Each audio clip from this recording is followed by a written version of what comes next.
자, 단가부터 구해볼게요. 단가는 단가 곱하기 환율을 하래요. 그럼 우리가 계산을 할 때는 언제나 등호를 적어요. 그러고 해당 줄에, 즉 백상지일에 요 달러 단가를 찍어주시고 곱하기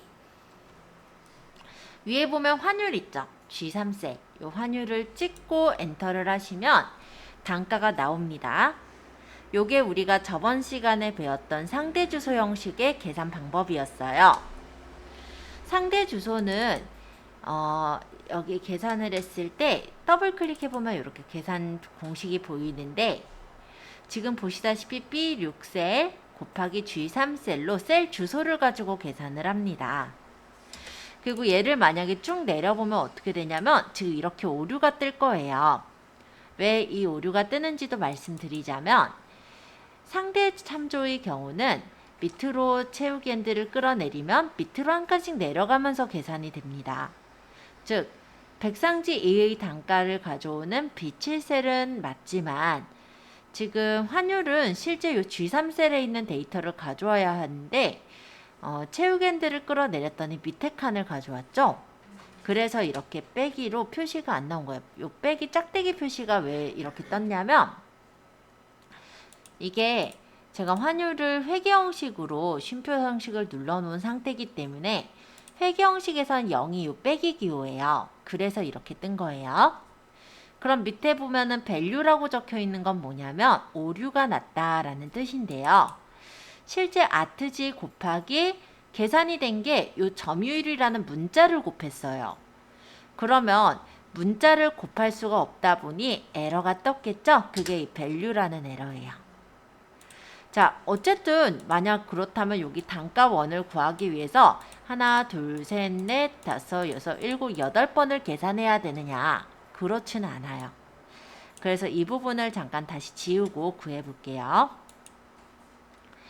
자, 오늘 제가 활용할 거는 절대 참조를 이용한 계산인데요. 실제 여기 있는 환율의 경우는 밑으로 데이터가 쭉 다 있는 게 아니라 값이 이렇게 G3셀에 하나만 가지고 참조를 해야 됩니다. 자, 이럴 때 이 G3셀을 계산할 때 움직이지 못하도록 잠가버리는 게 바로 절대 참조, 절대 주소라고 해요. 그래서 일단 계산할 땐 백상지 단가는 밑으로도 데이터가 있기 때문에 그냥 상대 참조를 이렇게 찍는 거고 그 다음 곱하기 환율을 할 때 이 환율 값은 하나밖에 없죠. 이래서 이 경우에 F4번을 눌러주시면 앞뒤에 달러 표시가 붙을 거예요. F4번 한번 눌러보세요. 아마 이렇게 표시가 나왔을 겁니다. 자, 이 표시가 뭐냐면 요 뒤에 앞에 있는 달러가 뒤에 걸 고정해요. 즉 쥐어를 고정하고 삼행을 고정한다. 이런 뜻이 됩니다. 자, 여기까지 됐다면 엔터를 쳐보시고요. 얘를 오른쪽 하단에 채우기 핸들을 끌어내려 보면은 이렇게 단가가 제대로 계산돼서 나오는 것을 확인할 수 있어요. 혹시 저처럼 샵샵샵 이렇게 뜨신 분은 칸이 모자라서 그러니까 조금 넓혀주시면 돼요. 자, 단가원 먼저 확인해 본 후에 수출액 계산해 볼게요. 자, 수출액원은 단가원 곱하기 괄호하고 1, 4분기 플러스 2, 4분기래죠. 자, 연산자 우선순위라고 아세요? 연산자 우선순위란 괄호가 쳐져 있는 것부터 계산을 하는 그런 우선순위를 말합니다. 그래서 여기에서는 괄호를 빼먹으면 계산이 안 될 거예요. 자, 한번 수출액 구해 볼게요. 등호를 적고 단가원을 찍어요. 여기 있죠? 그 다음 곱하기 괄호 하시고 1, 4분기 플러스 2, 4분기를 찍고 괄호를 닫아주세요. 그러고 엔터 치면 수출액이 나옵니다. 어렵지 않죠? 자, 구해보세요. 요 밑에 합계는 우리가 좀 더 간단하게는 썸이라는 함수로 가능해요. 자, B6에서부터 F14까지만 좀 범위 잡아보실래요? B6에서부터 F14까지, 그러니까 합계까지 포함해서 범위를 잡은 거죠. 자, 이 상태로 홈 탭에 보시면 자동 합계 있어요. 요거 한 번만 눌러주세요. 그럼 밑에 합계가 나옵니다. 다만 수출액 밑에 좀 이상한 값이 적힌 거는 수출액이 너무 커서 그래요. 그럼 요 칸을 조금 넓히면은 제대로 나와요. 자, 합계까지 구해보세요. 점유율을 구할 건데 점유율에 해당하는 G6셀을 클릭하시고요. 계산하실 때는 언제나 등호. 그 다음 수출액 원인 F6셀을 찍을게요. 나누기 수출액 원의 합계는 요 밑에 있죠. 이 밑에 수출액 원의 합계를 찍으시는데 이 값이 하나밖에 없어요. 그래서 F4번으로 고정을 합니다. 아마 고정하시면 앞뒤에 이렇게 달러 표시가 붙을 거예요. 그대로 엔터. 그러고 오른쪽 하단 채우기 핸들을 끌어내리면 이렇게 점유율들이 소수점으로 나오게 돼요. 자, 요 값을 백분율을 한번 눌러주시면 이렇게 점유율이 백분율로 바뀌어서 나옵니다. 여기 시트 이름을 더블 클릭해서 요거는 수출 내역이라 해놓을까요? 자, 이렇게 알아보기 쉽게 이름 바꿔주세요. 절대 참조를 이용한 계산도 꽤 많이 활용하는 예제이기 때문에 연습하시면서 좀 알아두면 좀 좋으실 것 같습니다. 자, 잘 되신 분은 시트 2에 가서 사원급여 현황 표 좀 만들어 주세요.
네.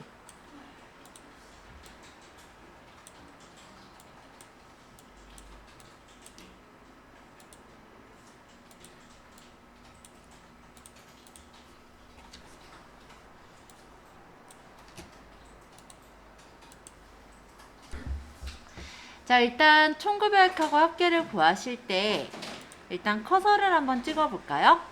즉, 이 5셀에다 커서를 찍어 주시고 홈 탭에 자동 합계를 누르면 이렇게 썸이라는 함수로 괄호 안에 반짝이는 범위가 더해진 형태로 계산이 나옵니다. 자, 근데 이렇게도 가능한데요. 이렇게도 가능해요. 범위 이렇게 잡아보세요. 자, 우리가 이쪽에 합계도 구하고 여기 총급여액도 구하려고 한다면 범위를 이렇게 다 잡는 거예요. 그러고 자동 합계를 누르면 이렇게 쉽게 합을 구할 수가 있습니다. 합계 구해보세요. 평균을 구할 때 C9셀을 찍어 주실래요? C9셀, 여기 기본급의 평균 있는 부분이죠? 자, 여기에서 이제 합이 아니라 평균을 구할 거기 때문에 자동합계 옆에 세모, 요 목록 단추를 눌러요. 그래서 평균을 누르면 average라는 함수로 범위가 나옵니다. 근데 이 범위가 합계까지 범위를 감싸고 있죠? 그래서 average, 요 평균을 구하는 함수의 요 괄호 안의 범위를 직접 끌어서 잡아주세요. 그러고 엔터 치시면 평균이 제대로 나와요. 얘를 오른쪽 하단의 채우기 핸들로 끌어서 채워줍니다. 자, 다시 보여드릴게요. 평균을 구할 부분에 커서를 찍어요. 그 다음에 홈 탭의 자동합계 옆에 세모를 눌러요. 여기서 평균을 클릭하시면 average라는 함수로 평균을 구할 범위가 반짝반짝 잡혀서 나옵니다. 근데 우리가 합계까지 포함해서 평균을 구할 게 아니기 때문에 C5셀, C6셀, C7셀까지 직접 마우스로 끌어잡고 엔터. 그런 다음 얘를 오른쪽 하단 채우기 핸들을 옆으로 끌어주시면 완성. 이렇게 만드시는 거예요. 왜냐면 여기 천 단위 구분교 있죠. 요 쉼표 스타일을 주면 회계 형식으로 변경이 돼서 적용이 되는데요. 그렇게 되면은 소수점 방식이 안 보이게 돼요. 이렇게. 지금 요 회계 형식이 눌려 있지 않고 일반으로 되어 있던 분들은 아마 이렇게 소수점이 나와 있을 거고요.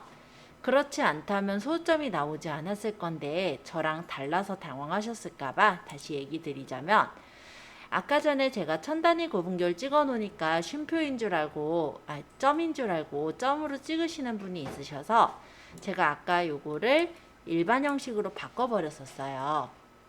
그러니까 천 단위 구분교가 나오지 않는 일반으로 바꿔놨는데, 평균은 원래 나누어서 나머지가 남죠. 그쵸? 그러니까 나눠서 딱 떨어지지 않으면 이렇게 소수점이 나오게 되는 부분이라 이렇게 평균이 값이 나오는데요. 우리 예를 들어 돈이 소수점으로 나눠지는 경우 있어요? 없죠. 네, 일반적으로 회계 형식은 그런 통합 회계, 즉 금액에 대한 형식이거든요. 그래서 회계 형식으로 바꾸게 되면 천 단위 구분교가 생김과 동시에 여기 소수점 부분이 반올림돼서 이렇게 처리가 됩니다. 그래서 혹시 요거 번호가 좀 다르다, 요 값이 다르다 하신 분들은 그거 때문에 그러니까 신경 안 쓰셔도 돼요. 평균은 자동합계 옆에 세모를 눌러서 평균. 범위가 이번엔 이렇게 잡았죠. 그래서 판매 2부 범위만 잡아서 엔터. 옆으로 끌어서 이렇게 채워주시면 됩니다. 평균 밑에 것도 구해볼게요. 커서 찍고 자동합계 옆에 세모. 평균을 눌러주세요. 그 다음에 여기서 이 전체 범위의 평균을 구할 게 아니라 판매 3부의 평균을 구할 것이기 때문에 판매 3부에 해당하는 C15에서부터 C16, C17까지만 범위를 잡습니다. 엔터. 그 다음 얘를 오른쪽 하단 채우기 핸들을 옆으로 끌면은 완성. 자, 이렇게 만들어 주시는 거예요. 네, 좋습니다. 자, 요거는 그냥 이름 시트 2에다가 더블 클릭해서 그냥 사원급여 현황 또는 급여라고 적어 놓을게요. 시트 3으로 가서 적어주세요. 자, 이번에는 A열의 열너비를 한번 조절해 볼게요. 오래간만에. 자, A열을 선택하시고 열 머리글에서 오른쪽 마우스 버튼을 누르시면 열 너비가 나옵니다. 열 너비를 클릭하시면 열 너비가 원래 기본값은 8.38, 우리는 1로 맞출게요. 자, 그 다음에 B2셀부터 B1셀부터 내용 적을게요.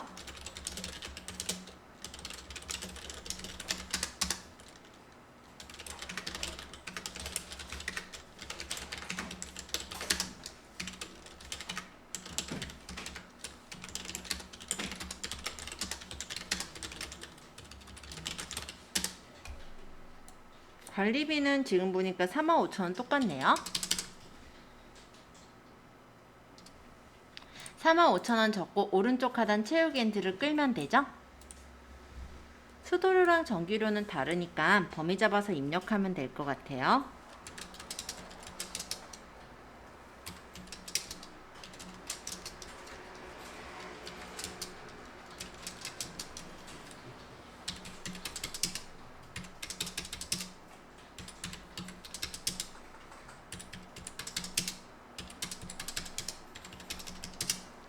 내용 얼른 적어주세요. 자, 일단은 우리가 범위를 한번 잡아볼게요. 지금 무지개 아파트 관리비 청구 내역인데 여기에서 범위를 잡아서 가장자리 가면은 네 방향 하사표가 나오죠. 만약에 1월달이 청구 내역이 있으면 2월달도 또 있을 거예요. 그때 1월하고 2월에 관리비가 동일하다라고 한다면 상호랑 관리비를 또 적을 필요 없이 이 부분을 복사해서 쓰면 되겠죠. 그러면 C4에서부터 D9셀까지 범위를 잡으셨다면 가장자리에 요 셀 포인터, 요 가장자리 보면은 네 방향 화살표가 뜰 거예요. 그냥 끌고 가면 이동이지만 컨트롤을 누르면서 끌고 가면 이렇게 복사가 됩니다. 자, 요거부터 한번 볼까요? 지금 만약에 부국하고 여기 미연의 위치가 있어요. 근데 부국과 미연의 위치를 서로 바꾸고자 한다면 부국을 선택하시고 가장자리로 가면 네 방향 화살표가 붙어요. 이때 끌어서 옮긴 다음에 미연의 범위를 잡고 가장자리에 네 방향 화살표가 나올 때 끌고 가시면 이렇게 미연과 부국의 위치를 쉽게 바꿀 수가 있어요. 그리고 복사의 경우도 범위를 잡고 컨트롤 누르면서 가장자리 요 선을 끌어주시면 복사가 쉽게 됩니다. 어렵지 않으니까 한번 복사하고 이동하는 거 해보세요.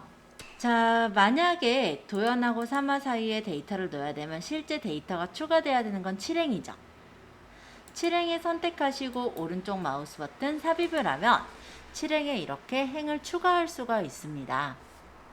만약에 여러 행을 삽입해야 되는 경우면 범위를 잡고 삽입을 해주시면 여러 행을 한꺼번에 삽입하는 것도 가능하세요.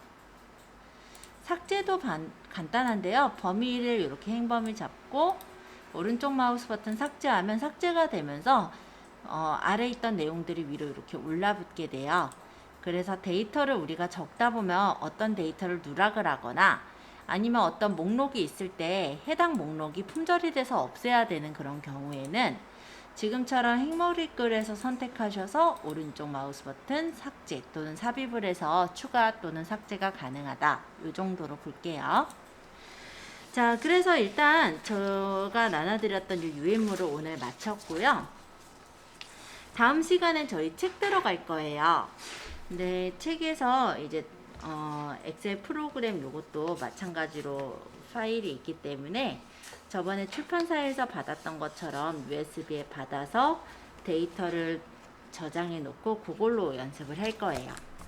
기본적인 엑셀은 우리가 프린트물에서 보았기 때문에 그렇게 어렵지 않게 아마 볼 수가 있을 겁니다.